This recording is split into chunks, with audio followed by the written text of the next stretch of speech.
Hoy tenía programado, porque yo me voy programando los vídeos, hoy tenía programado enseñarles una herramienta nueva que compré para afinar trabajos de madera, que me hacía falta para la Dremel que tengo. Y aunque nosotros habitualmente trabajamos la madera a mano, pero hay árboles en los cuales el lugar de acceso es muy complicado y por lo tanto, o la madera es muy dura, como el caso de los olivos, y por lo tanto hay que usar máquina. Pero resulta que, claro, el clima horrible. Ahí tengo una ventana, está entrando un chiflete, mucho frío, viento, lluvia. No me quejo, porque prácticamente hacía desde el mes de diciembre que no teníamos lluvia y estábamos de cal hasta aquí. Así que lo que se me ocurrió es que para compensar, y como siempre intento estar trabajando y mostrarles a ustedes cosas para hacer, entonces se me ocurrió que podíamos hablar un poco sobre mi experiencia de bonsai, que es bastante larga, ¿no? Tiene ya unos cuantos años, más de 30, para que les sirva como una charla de café o de té, que hoy no vendría mal porque hace mucho frío. Así que vamos a la presentación y nos ponemos a charlar.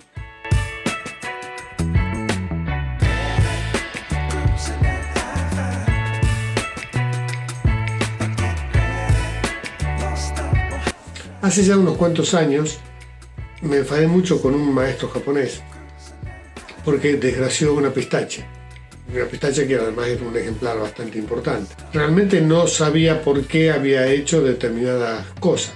Entonces, bueno, cuando al final pudimos hablar a través de la traductora, porque no hablaba inglés, me enteré de que, claro, este hombre se dedicaba a trabajar arces, ¿no? Y obviamente que no es lo mismo un arce que una pistache.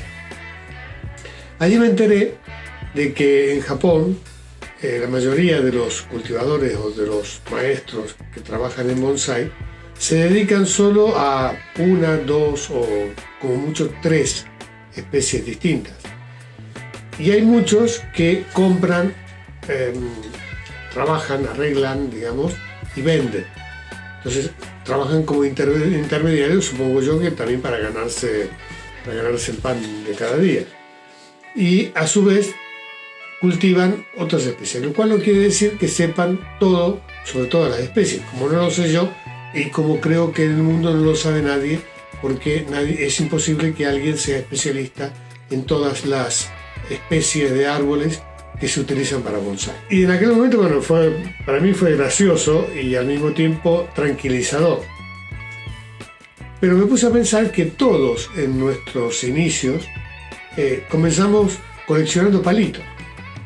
Es decir, todo palito, cuando a uno le pica el gusanillo del bonsai, todo palito que anda dando vueltas por ahí va a parar a nuestra colección de 200 palitos. Y es bastante común que cuando uno va a un taller de bonsai o uno va a hacer una demostración de bonsai, le pregunten: ¿y usted cuántos bonsáis tiene? Como si eso tuviera una gran importancia. Pues no, uno puede tener 200 palitos o 20 árboles o 10 árboles.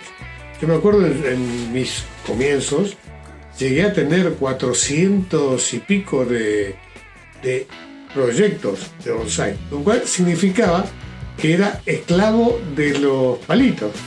Es decir, cuando terminaba con el último, tenía que empezar con el primero, que el pinzado, que trasplante, que poda, que cambio de maceta, Entonces es una situación que al final nos termina agobiando, porque hemos juntado tantos palitos de tantas especies diferentes, que incluso a veces no funcionan en nuestro clima, que acabamos no disfrutando del placer del bonsai. También me acuerdo que cuando comenzamos con los talleres y con las clases de bonsai, se presentaron varios alumnos, personas que querían aprender, y uno me dijo: es que yo tengo como 40 o 50 árboles. que tienen más de 20 años. Yo me imagino y digo, ¡wow! Lo que debe tener esta persona, ¿no? Debe ser impresionante. Y bueno, tráigame algunos para verlos, para ver qué es lo que se puede hacer, qué futuro le vamos a dar. Si tienen 20 años, es algo que hay que conservar. Y cuando vino, trajo unos palitos así. Dije, ¡oh, Dios! La tentación fue, mire señor, plántelos en el suelo y vuelva de aquí a 10 años. Pero claro, es natural y es lógico cuando uno no sabe, los arbolitos que germinó de semilla y que han mantenido durante 20 años son un poco el tesoro personal. Una vez me invitaron a dar una conferencia, una charla sobre bonsái en una asociación de jubilados. Claro, cuando llegué allí empecé a mirar, dije, pero si aquí hay al menos 10 siglos de historia. Personas que tenían 70, 80, 90 años. ¿Qué le voy a explicar yo a esta gente? Si quieren aficionarse al bonsái, van a tener que esperar 10 años para ver algún resultado. Entonces, en ese momento lo que se me ocurrió a mí es ¿qué es lo importante del bonsái? Lo importante del bonsái es disfrutar el momento en que estamos en contacto con los árboles, en que movemos una rama, en que arreglamos otra, en que pinzamos, el momento en que trabajamos una madera. Ese momento es el más importante, es el momento de paz, de tranquilidad, de contacto con la naturaleza. Por lo tanto, yo le aconsejaría, si ustedes recién comienzan con la afición del bonsái, pueden saltarse alguna etapa. Y eso se consigue aprovechando la experiencia de los que ya cometimos el mismo error.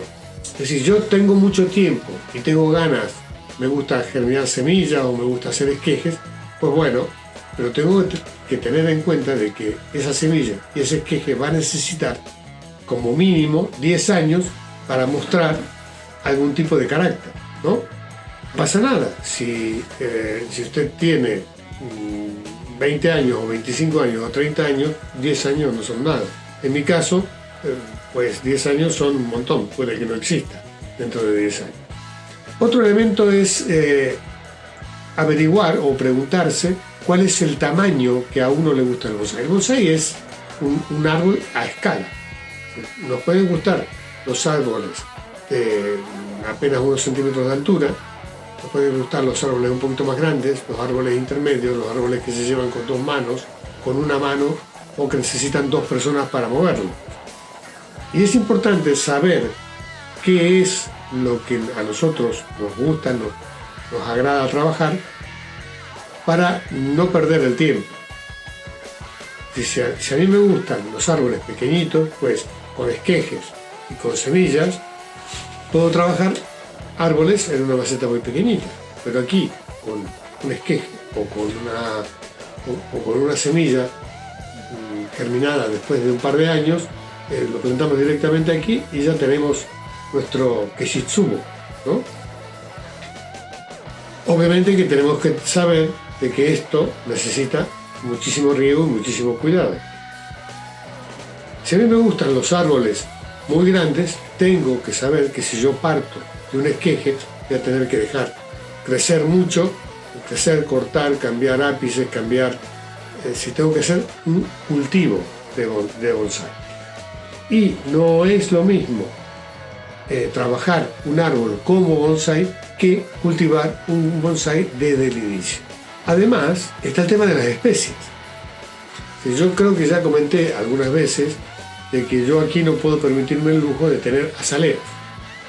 ¿Por qué? Porque el agua aquí es un agua sumamente alcalina, tiene muchísima cal.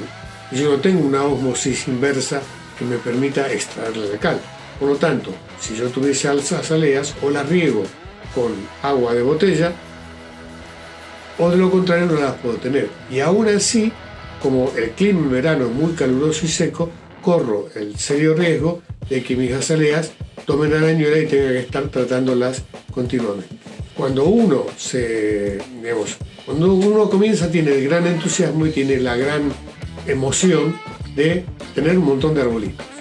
Pero a medida que pasa el tiempo, hay que sentarse, especialmente eso es bueno ahora en la época de invierno en que no se puede hacer demasiada cosa, y pensar a futuro, proyectar qué es lo que yo quiero para mi bonsái. Entonces, si yo quiero un tronco grueso, pues voy a tener que o conseguir un tronco grueso si lo quiero de manera inmediata, o voy a tener que dejar crecer un árbol muy alto e ir cortando y cambiando el ápice con ápice de sacrificio para lograr ese tronco que yo quiero tener. Y por último, creo que es importante saber de que si nosotros estamos haciendo el tronco de un árbol,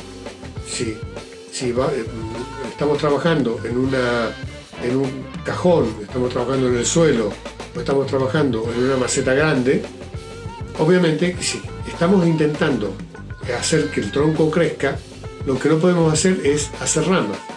O hacemos tronco o hacemos ramas. Y si hacemos tronco, nos tenemos que dedicar simplemente a dejar crecer, cortar, dejar crecer, cortar, dejar crecer, cortar e ir cambiando para que el tronco tenga movimiento en el caso que queramos un moyogi. Si queremos un chocán, lo que vamos a tener que hacer es cortar, enderezar, alambrar para enderezar el nuevo ápice y después volver a cortar y volver a enderezar.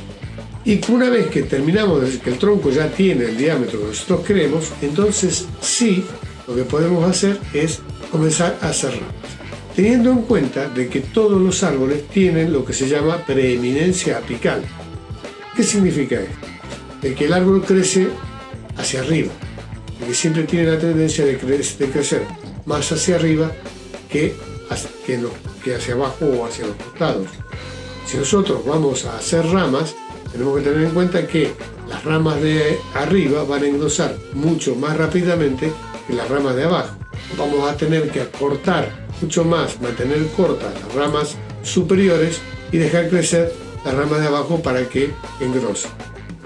Si no, vamos a tener un árbol con unas ramas muy finitas de abajo y unas ramas gruesas arriba, lo cual no es algo. No sé cuánto tiempo he empleado en esta charla, monólogo sobre bonsái, pero me pareció interesante contarles un poco mi experiencia para que si pueden obviar o cometer algún error, pues bienvenido sea. Para eso es la Escuela Mediterránea de Bonsái y Jardinería. Como siempre, les agradezco muchísimo que estén ahí y nos vemos a la próxima. Hasta la próxima, sean felices.